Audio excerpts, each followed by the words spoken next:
Welcome to the Norris Group's 13th annual I Survived Real Estate Gala. The Norris Group would like to thank the following platinum partners: Norada Real Estate Investments, San Diego Creative Investors Association, the Outspoken investor Tony Alvarez, Wilson Investment Properties, Think Realty Magazine, and Realty 411. We'd also like to thank our gold sponsors, Seven Figure Flipping, Inland Valley Association of Realtors, Keller Williams Corona, Keystone CPA Inc., Brisas Escrow, Leivas Tax Wealth Management, In a Day Development, NorCal REIA, NSDREI, Pasadena FIBI, Real Wealth Network, SoCal Cash Flow, Spinnaker Loans, and UDirect IRA.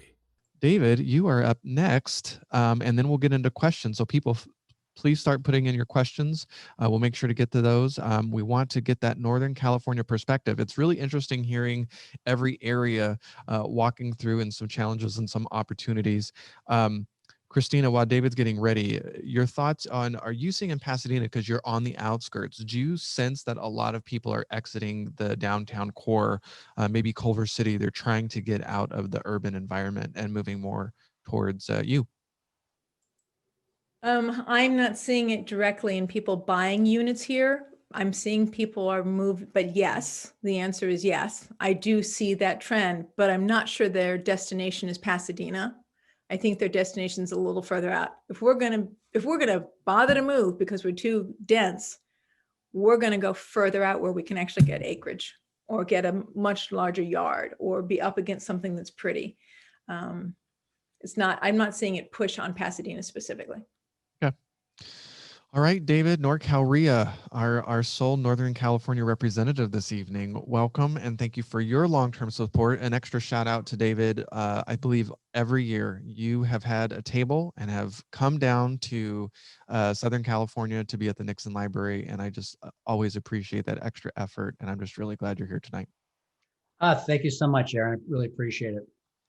Let me get set up here. Let me go back. Technical difficulties. Uh-oh. Are you frozen? Yeah. You know what? Okay, let's see.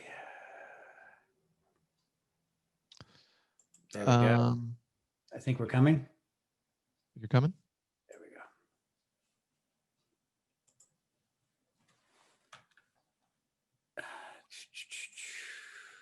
Able to share your screen?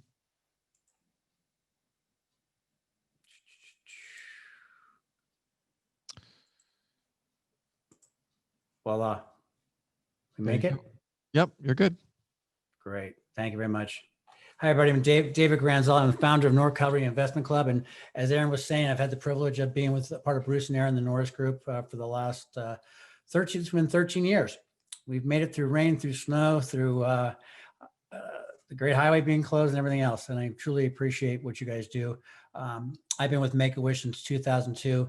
So it definitely holds a place in my heart. So thank you very much. We couldn't have been able to do all the things we do without you guys. And all the relationships we built in this business from Southern California, all and throughout California. And there's a camaraderie, there's a synergy that you guys are part of in the core. So thank you. By the way, great presentations, everybody. Actually, while you guys were talking, rearranged my presentation to not duplicate some of these things. So thank you very much. I want to give you perspective and not duplicate the information that's already been covered. So as I said, we're celebrating our 16th year. It's a different format. I also want to thank all the men and women who have served our country to provide us the freedom we have today to invest as we do. At the club, our mission is to educate every level of investor to make calculated decisions and to create investment opportunities, whether it be wholesale, retail flips, or just being first-class landlords. And especially in this market, NorCal REIA is your platform to network with other real estate professionals. And it's been that way for the past 16 years. I'm going to run through some stats. And if you haven't been on his blog, it's Sacramento Appraisal Blog. Good friend of mine, Ryan Lundquist, tons of information, puts out a weekly blog and very detailed, especially in Northern California, Sacramento. As we heard, boy, if things are on fire in I'm not going to touch that one. Houses are selling like crazy in California. 20 days of housing supply in our region. 20 days. 41% are getting multiple offers this September. Unbelievable. Monthly inventory is lower than it's been in 15 years. 53% fewer listings in the region right now. 3.3% of those homes had made above the $1 million mark in 2020. And I'll touch on that in a moment. 9 fewer days to sell this September as opposed to 2019. I've listened to everybody. Most of you guys are in Southern California. $1 million mark is kind of an entry level mutt hut down there. But in Sacramento, that's a lot of money. So I'm going to go back to just 10 years ago. So in 2010, for $1 million sales, there's 83 of them. In 2020, there is 648 $1 million properties. I know, as Aaron would say, you guys got to have a lot of cows, a lot of pastures out there. We actually do have some nice houses and we do have nice quality of life up here.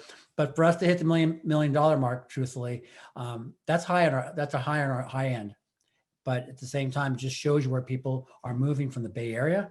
They're trying to get out of there. And also the value of the property throughout California is flowing into Sacramento. I'm going to go with the Sacramento region, monthly data, September 29th. We had a month, September 2019. Our monthly supply was almost 2.2 months. We are less than a month, about 3/4 of a month, which is down 65%. As we were talking about every place else throughout all of our other speakers, everything in the inventory. There is nothing. If you have something on the market, you're thinking about selling, now's a good time. Especially,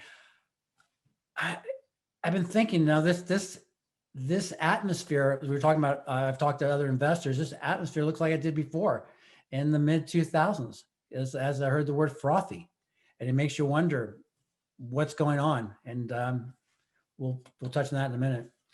Sacramento County, we're going to talk about the median price in Sacramento region. Median price is $420 in September of 2019.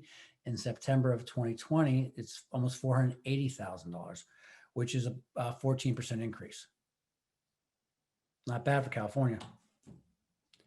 We're also going to touch on the median prices. As you can see, where it's gone in 2018, it's gone 385, I believe, all the way up to 475.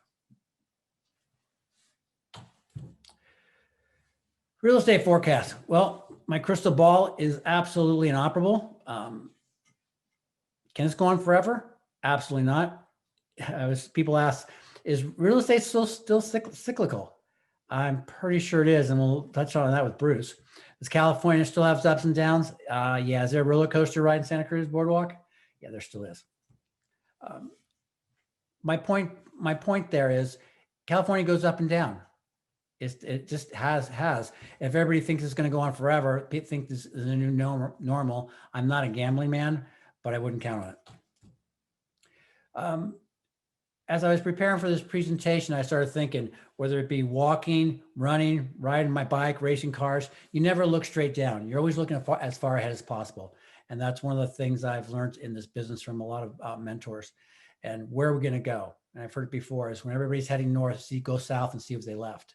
There's going to be transactions going on. Matter of fact, one of the things I was looking at my property radar account to kind of figure out, okay, where are there going to be opportunities? And I think with all the chaos, being a landlord, I think there's going to be a lot of chaos in the apartment industry, without a doubt. Not everybody runs a tight ship, takes care of their tenants, and has the ability to have had most of their tenants pay.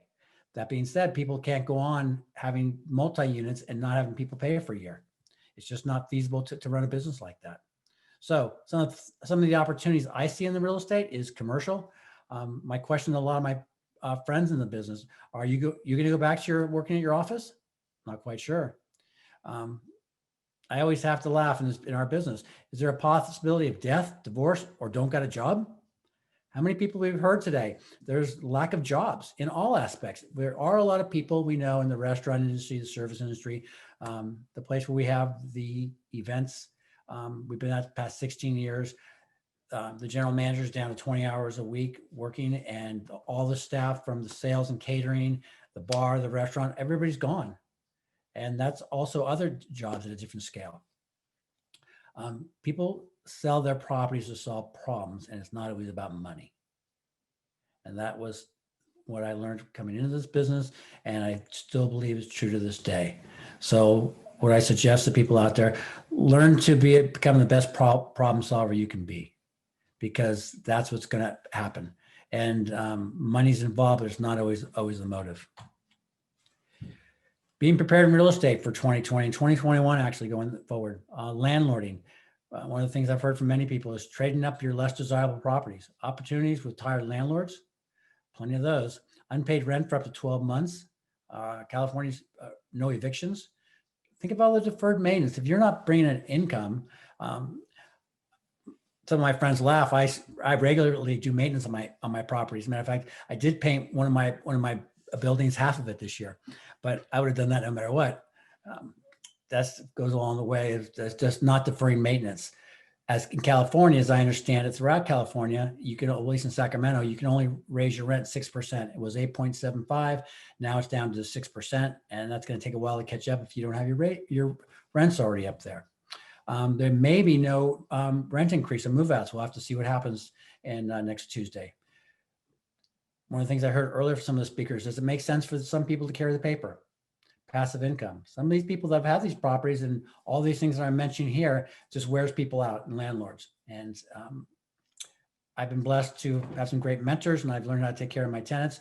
Problem is a lot of landlords hadn't, and they've deferred maintenance. And I think this is going to be a great place for people that are looking to exit, that are tired of all the toilets, tenants, and trash, as Aaron always puts it, and having to deal with this. And it'd be a great place for them to say, hey, let's just say you collected half your rents last year. How about if we pay this for, here's what we can afford, or actually here's what the building can afford to pay. So I think going forward, that's going to be a great place to be. If you need any of these slides, you can go to our club, NorCalREIA.com, under free resources. All these slides are there. And one of the things I found in our business, I may not make a dent in the homeless problem, but I will make a difference in someone's life, because I and a lot of us here have the privileges when we come home, our garage door goes up. I deal with 1 and 2 bedroom apartments. So from my perspective, when they get home and they open their door, that's their home. And I think that's what makes the difference in our lives, is being able to provide an opportunity for people and have a different perspective. So that's my presentation. If we can have any questions, we can go from there. Fantastic. I do have some questions, and this will also involve Derek and Linska. First, I'm going to start with you, David. San Francisco, have you noticed a huge uptick in people coming your way and moving long-term? Absolutely. Matter of fact, there's been a lot of people. We were talking about the $1 million houses. We've heard for decades that everybody from the Bay Area has come up here with money. Well, that had stopped for a number of years. Now people are realizing they don't have to have an office, and they are moving up here. They're moving up to Sacramento, Granite Bay, Roseville, Rockin area. They're also moving up to Truckee. If you thought you had a piece of property, maybe like San Diego, but in Truckee, boy, if you come up with a number that is only a little bit crazy, people will buy it in 2 days. Unbelievable. Matter of fact, quiet Truckee, as I understand it, is not as quiet and peaceful. I wanted a second home up there, and I'm not quite sure I do anymore. Sean made a funny comment on a show that we were, he predicted very early on that the second home markets would do very well. And he's like, yeah, people actually want to live there. It's just Exactly. like, yeah. No, he says that people are door knocking, offering $3 million in cash for some of the homes in Truckee, which I find interesting. Now, San Diego, I hear a rumor also, because some of the tech companies have said that they're no longer bound to stay in San Francisco, that working remote is going to be a forever thing, and that they are looking in specific markets like San Diego and Palm Springs, because it is close to airports, great quality of life at a lower price. Are you seeing that as well? I would recommend let them all move to Palm Springs before May. Okay. And then they might sell again and move to San Diego. I really think San Diego is a little bit of a Zoom town, because, and somebody made the reference to, it is safer and it is this and that, and obviously quality of life. I mean, you know, who doesn't want to surf and have all the amenities San Diego have? But Otherwise, we have, people coming down from San Francisco for sure. And we do have some from LA coming down to San Diego as well. So, but in terms of anything goes, any properties, and Derek had it, it is actually, if it's not sold over the weekend, then something is wrong with your property under the power lines. Dad, let's get you back involved. Maybe you've been writing some questions during all this, and please, panelists, this is the attendees, this is the first time we've ever been able to take questions. So make sure to leave it in the Q&A box for me. The chat, I've just been posting embarrassing things. So. Did you want me to ask my question? Yes, please. What's everybody's opinion as to why this did not occur in 2019 when we had 4% unemployment, 32% affordability, no foreclosures to compete against, and we basically had a flat price market with the best set of charts I've ever seen. And now we have uncertainty. And I agree with the take that the unemployment number could be very different than what's being stated in a short period of time. I'm surprised. First of all, I was surprised it didn't happen in 2019 because every other time with those statistics and the lack of foreclosure inventory, we were off to the races at 15% when we even said that. But since that didn't occur, something else is going on. So what about the pandemic kicked in a boom? Christina, I will go with you first, and you're on mute. I intentionally raised my hand so that others could, jump in as well, rather than, but I'll go first. I think I'm going to say there are two factors, and I'm going to go in reverse. First, I would say, in my opinion, the pandemic created this compression of, I don't like my house. I may or may not like my husband and my wife or my children being right on top of me. Right. And I'm just being, because to me, it was surprising. I'm like, why are people moving? Like, literally, I was floored because we're not moving. We're avoiding everybody we can. There's no way I would imagine walking into a home to buy it. But I noticed it over and over and over again, this compression, this itchiness, this uncomfortableness. So the demand was created by the pandemic, and the supply was constrained by people going, I don't want people walking through my home while I'm living there. So I'm not going to put it on the market until I'm ready for it to be empty. And I was just doing a condo research project with somebody on the West Side. Almost every condo I looked at was empty and had been staged, and you could tell had been staged and had been painted. And to me, that was unusual in that it wasn't like there was 3/4 of the condos were somehow existing people or existing inventory that had some deferred maintenance to it or had different levels of completion. It was like 50% of them were finished and empty and staged. And I think that's an effect of the COVID. So that's one. Two, I think that the lending standards, I don't know for sure, I'm guessing, but Bruce, you probably actually know this better than I do. I would say the lending standards was keeping more of a cap on the market than it has in the past during those compressed numbers. But honestly, Bruce, I think you know better than I do. I'm just giving you my opinion. Okay. I'd love anybody else's opinion. I'm asking because I'm not sure I have a really good answer for it. I was baffled. Do you want a 1 word or two? I think it's 2 words or 2-minute answer, Bruce. You're not, come on. We know you can't do a 2-word answer. Come on. Yes, I can. Okay. Toilet paper. Toilet paper? Right.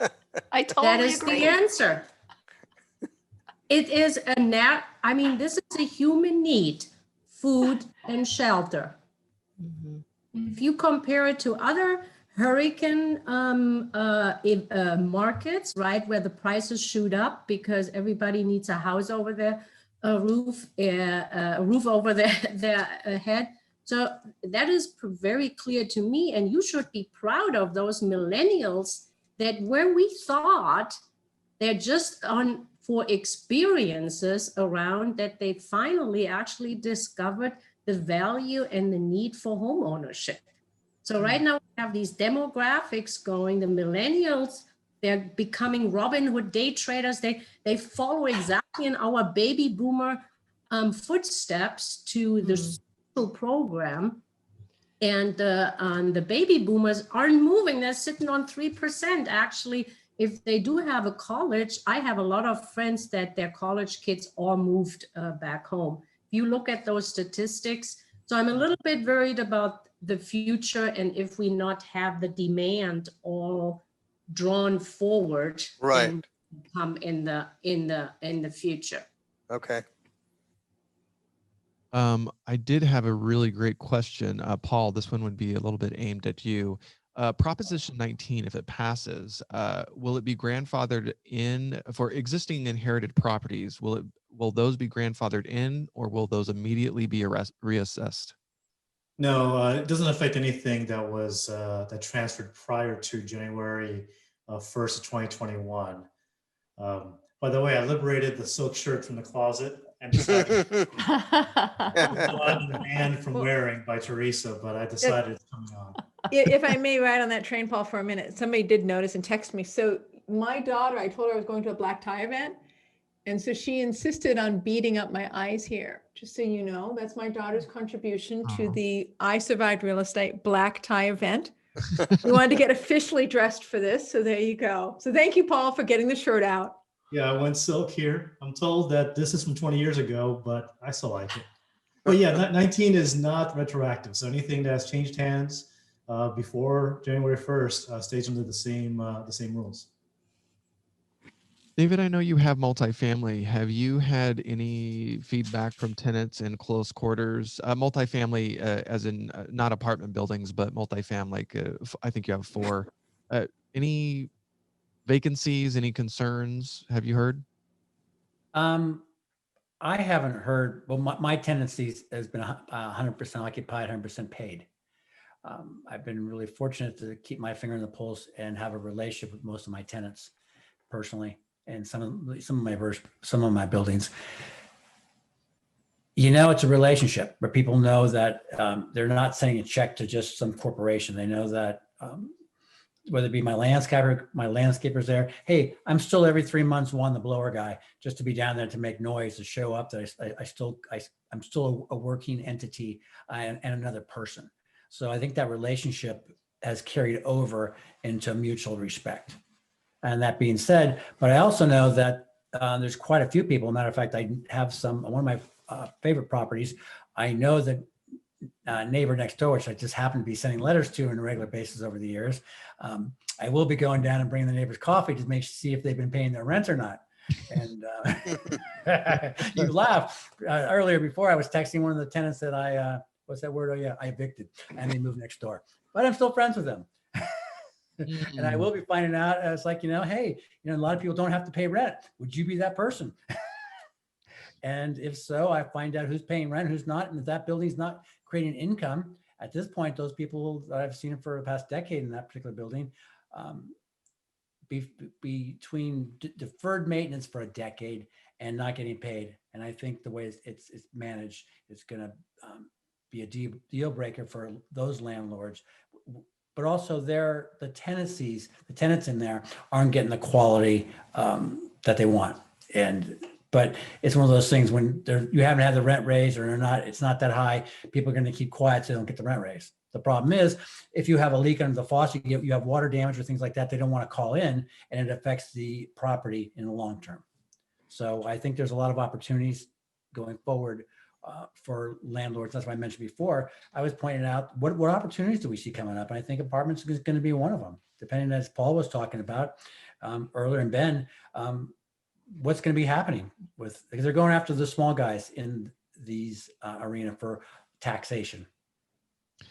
Paul, I'm thinking about when the eviction moratorium in California gets lifted, and all of us landlords at that moment in time are looking around the room like, are you taking that tenant? How does this work out when the eviction moratoriums get listed and all of us mom and pop landlords were like, why are you moving? Where are you coming from? Mm-hmm. Yeah, I don't know what the answer to that is. I don't think anybody does. Public policy right now is just scrambling to try to figure out next week. So we haven't, I mean, we've tried to think that far ahead, and we've tried to project to policymakers, where the dominoes fall, because you can see it coming. It's not that much of a mystery if you follow the steps and where the decision points come for both landlords and for tenants. But they're just trying to get through the next session, the next election, the next month. And, we'll figure out next year when next year comes. I do have a question for you guys that are in this space. How do you value a piece of rental property that a tenant isn't paying on and isn't going anywhere for 6 months, a year, or longer? How is that going to work? Now, I have, due to my other photography job, I got a call from a commercial real estate broker. And I said to them, I was curious why you didn't call me earlier. I thought commercial real estate is all going down, including they do apartments. It's Cush Wakefield, right?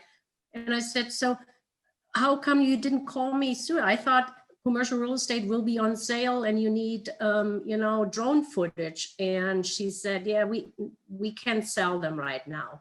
And I said, what do you mean you can't sell them? Yeah, because none of the tenants are paying. So the owners are holding onto it, hoping that they can write off this year and show better cash flow. So to answer your question, Paul, basically what we're going to base our offers on going forward, as we always do, is how much income did it generate? And if it brought none in, those are the numbers. But I also have a friend of mine that in his 80s and has a large portfolio of commercial, and somebody in a commercial building, not residential commercial, but commercial, made him an offer, and it was a lowball offer. And he said during our conversation, you know what, that's exactly the number I would have came up with on my offer.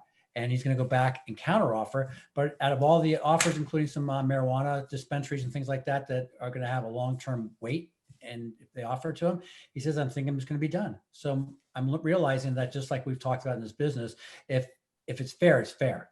And if you're going to try to get out, I don't see it get any better. And by the time you evict somebody next year, by the time you're not going to collect the money. If you're going to get 25% about that, and in the short term, the long term, you got till 2022, there's really not a solution there. And also if you're not collecting rents, you're not going to be able to do maintenance or any of that stuff. So I think it just wears people out. And by the way, a lot of people didn't keep up on their rents along the way. As rents were rising, especially in Sacramento, people were I'm going to get to that next week, and 2 years go by. And then in the last year with rent control, they haven't been able to raise them as much and to bring them up to actually where par is. And so now you can only bring them up 6%. So it's going to take a while. So between not having any rents for a prolonged period of time and only being able to bring the rents up at 6% for now, and also the possibility of not being able to turn around and when you have a turn, raise the rent. There's going to be a lot of things in play. And then that's where you come in, and to find out, hey, hopefully we get rid of those certain laws that don't protect anybody. Because if you're not bringing in, as a landlord, you're not bringing any money in, you're not going to be able to continuously put money into the property. Like on a regular quarterly basis, I have a budget and I do something on the property. I painted half the apartment building 3 months ago, and then I'll paint the other half soon. If I didn't have any money coming in, I couldn't do that. I think Kathleen, coming from the note side, are you nervous about you're in second position. You're probably getting people who, Sean made an interesting observation. He bought his commercial building from somebody a few election cycles ago who was so freaked out, he got a 40% discount on his commercial building. I was like, I've never heard of driving for political signs. So depending on who becomes president, you're going to the opposite saying, hey, you want to sell? But is there a sense that the political outcome is going to change your business? How are you evaluating notes? You said it had come back, but it's not bothering you at all? Well, I think you have to qualify where you're buying notes and what kind of notes and at what price. So, if you look at some hard money loans and you say, well, are you worried about your collateral and on these loans? And you say, well, how did I underwrite that loan to begin with? Well, I had a 65% loan to value on a property that if I took it back, I could rent it out and I could cover basically my payment. And I know that I have so much equity that I could turn around and sell that thing. So it's all a matter of if you bought the note right. And it's funny because I saw the question in the Q&A about the homestead exemption in California, right? Well, the first thing is that I would say to that is we don't buy in California. So, and we haven't. The reason is that when property rights and contract law no longer matter, then I'm out. Because if I don't have a rule of law and I don't have a contract that I could count on, then how can I possibly make that choice to invest? So, so that's number one. So I'm not nervous about California because I'm not in California. Now that doesn't really answer the guy's question though, right? So to be fair, I would say that yes, if I was sitting in second position behind a first and my second was non-performing, and with the new exemption dollar amount, I could get stripped, then yeah, I would be nervous. So I would say you'd have to take that into account in your calculation when you're looking to buy a note. So that's going to make the price of notes in California, at least the non-performing notes for people that actually are paying attention.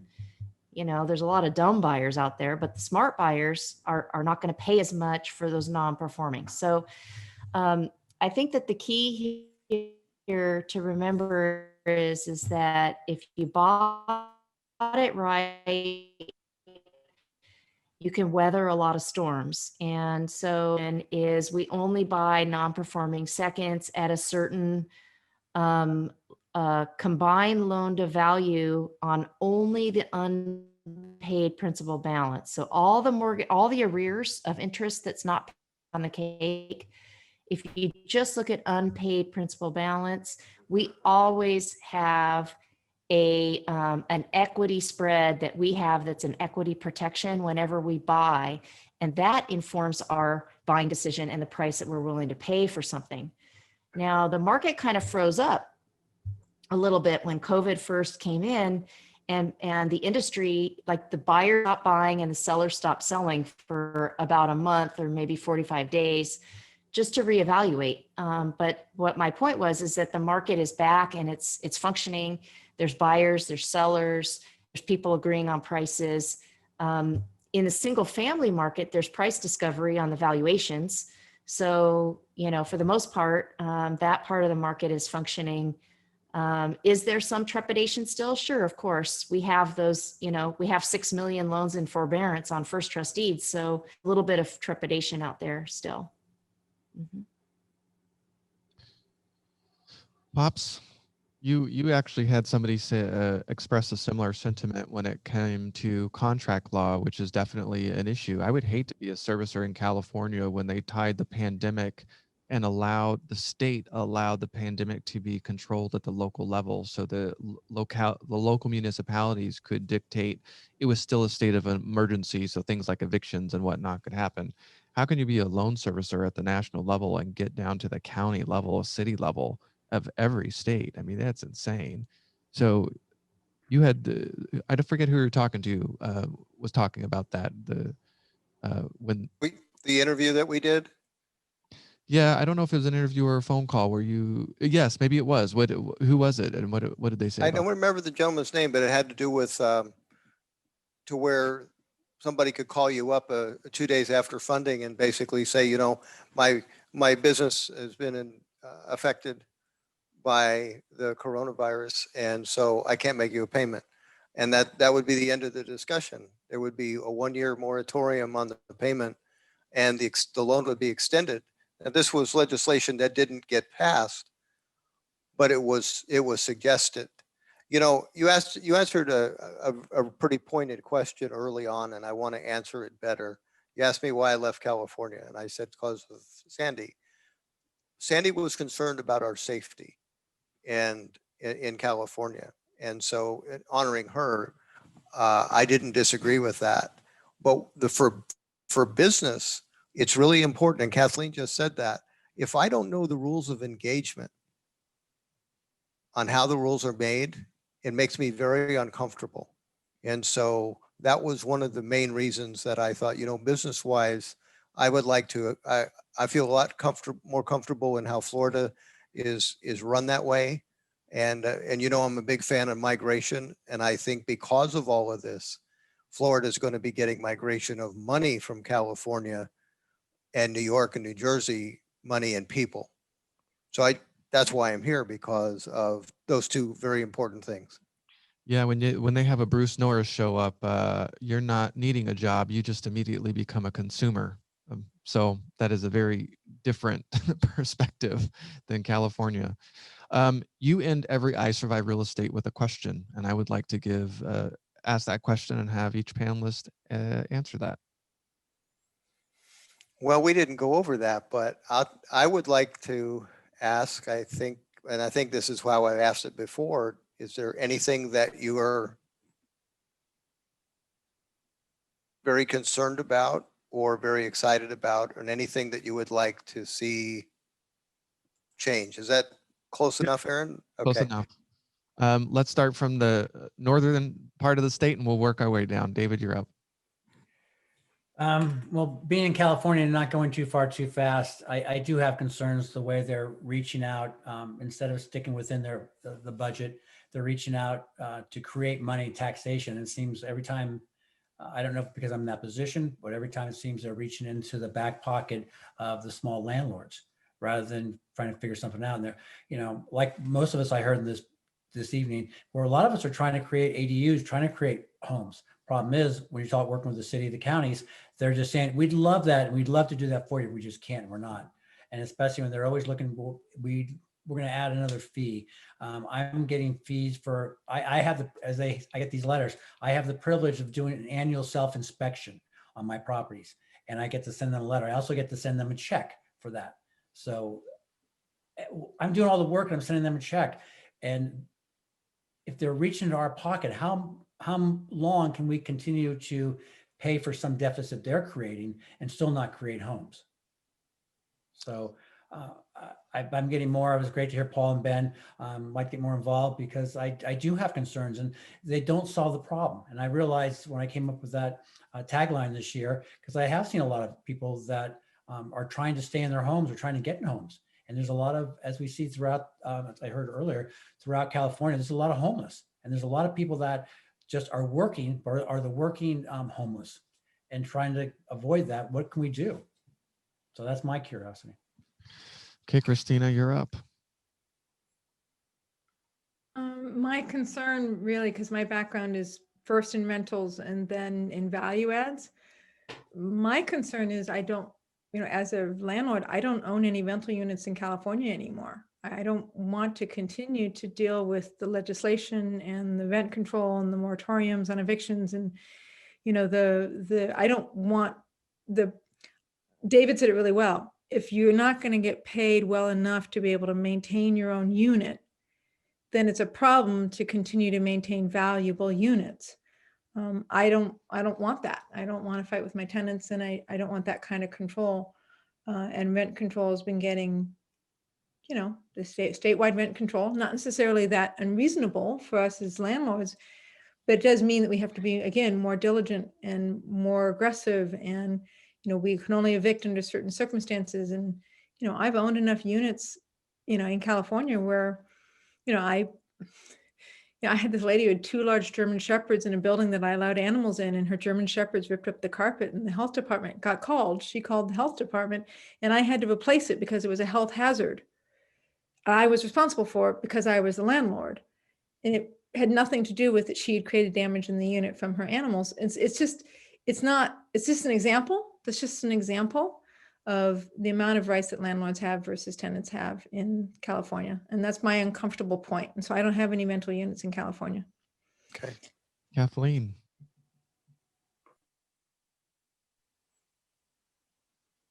You're on mute, by the way. Sorry. The joys Sorry. I know. I said you're going to be sorry that you asked, or you might be. Oh. So I think you have to take into perspective that I come from a family of immigrants who escaped communism and came to this country with nothing and built a life here. And so I was raised with a certain perspective, and I am very concerned for the direction of our country. I think that if California is any kind of an example, and this could go both directions, if we have one party rule, things can get seriously out of hand. And so the pendulum swings too far one direction or the other. I know that California is being held out as an example of one of those directions of pendulum swing. And I really fear for the rule of law. I feel fear for contract law. I fear for my own family's safety. So there's a lot to be concerned about, I think, right now. There's a lot at stake right now. With that being said, I believe in our country, and I think that we are very strong, and I think that we'll overcome whatever difficulties that we may end up having to go through. But I'm not looking forward to that process. So that's it. I'm concerned. And so I'll continue to be vigilant and watch numbers and do the best I can to help other people navigate and to help my family navigate. And that's it. Thank you for having me. Thank you. Derek. Hopefully you still have clothes on. You went dark. I can't tell. He's pouring another glass of wine.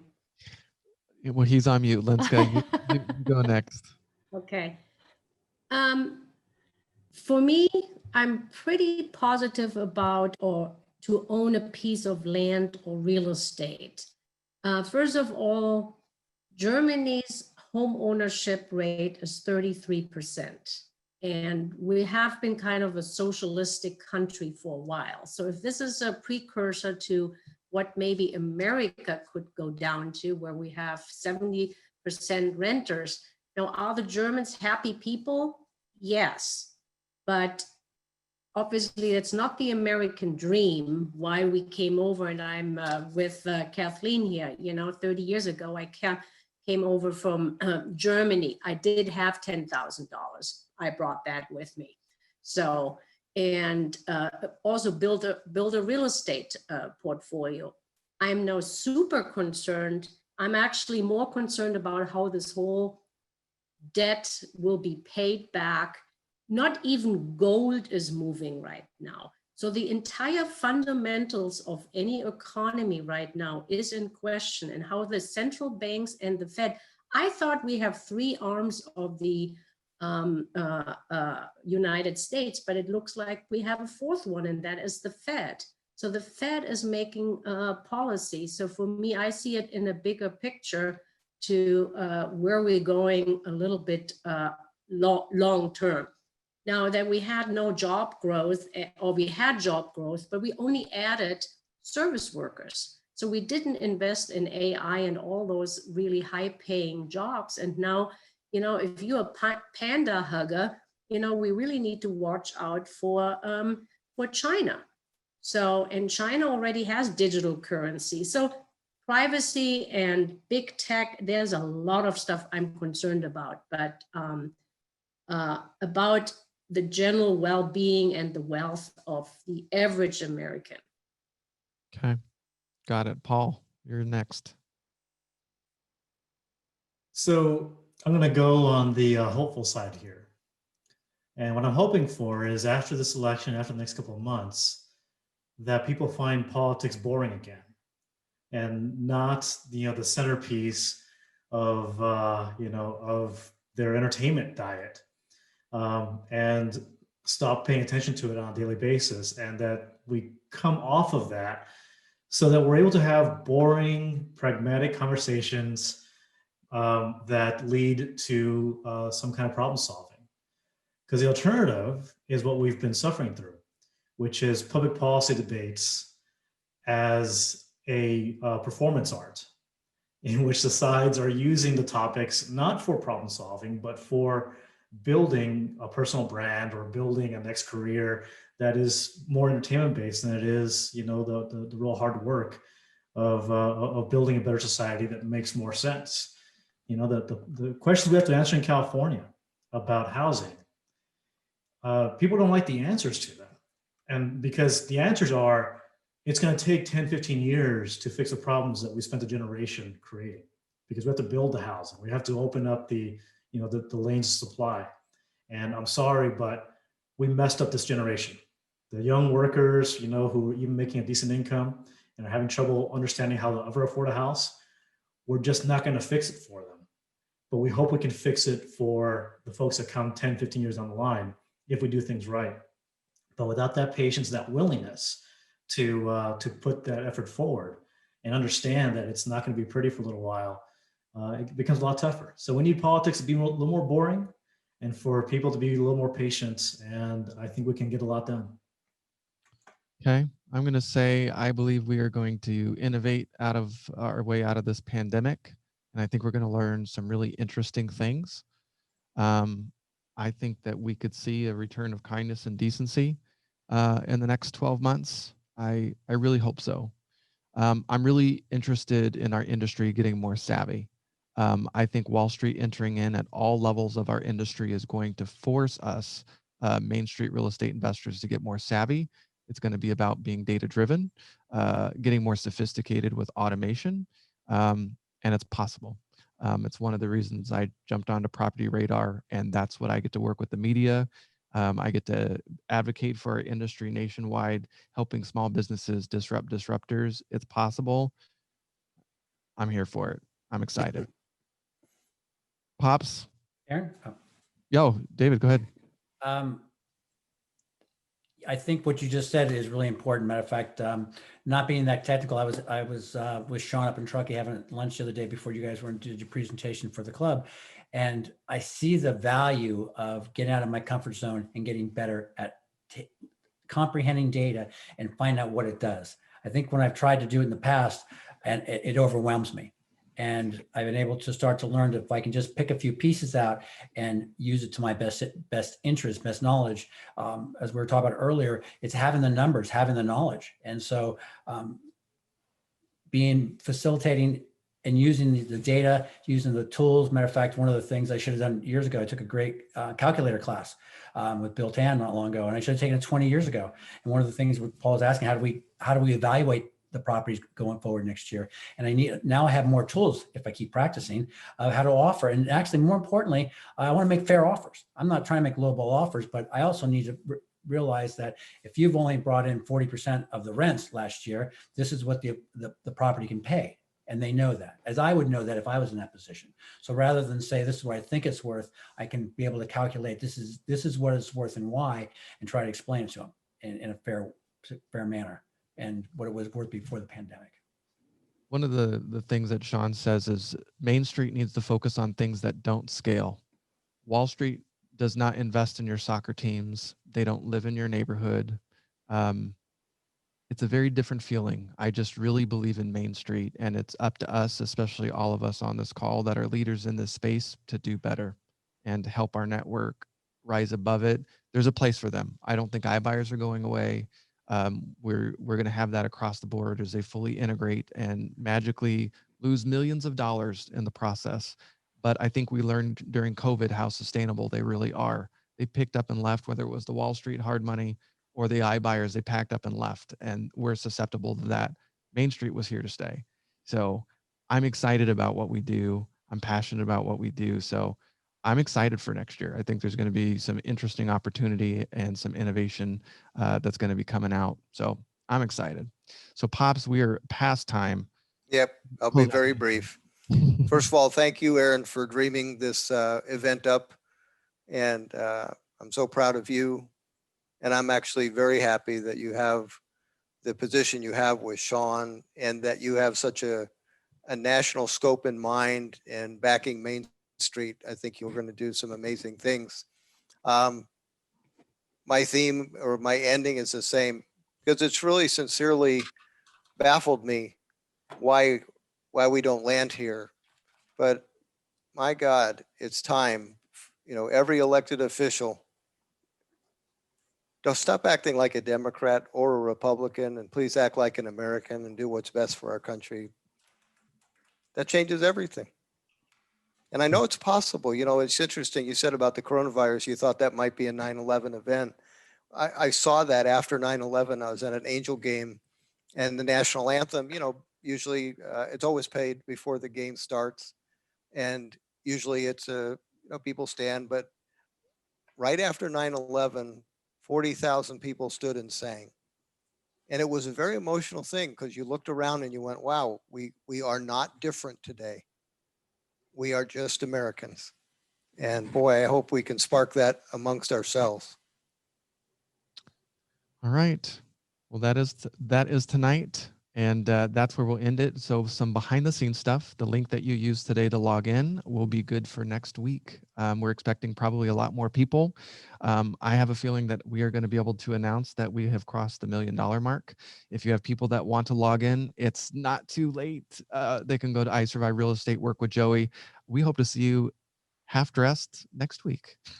Maybe we can have a drinking game. Every time you say real estate, you take a shot. I don't know. But thank you for hanging out. I mean, we had a great audience the entire time. Thank you, speakers, for covering so much great stuff today. This was amazing. So It was great. Yeah. Half dressed and in full spirits. Have such a great weekend, everybody. Thank you so much for your time. Thank you. Thank you, Aaron, for Okay. putting this together. Thank you, Bruce. Good Good night, night. guys. Good night, everybody. Good Night. night. Have a lovely Bye. evening. Thank you for tuning in to I Survive Real Estate 2020. To watch the full video in its entirety or to learn more about speakers and sponsors, please go to isurviverealestate.com and be sure to tune in next week for more I Survive Real Estate 2020. Thank you.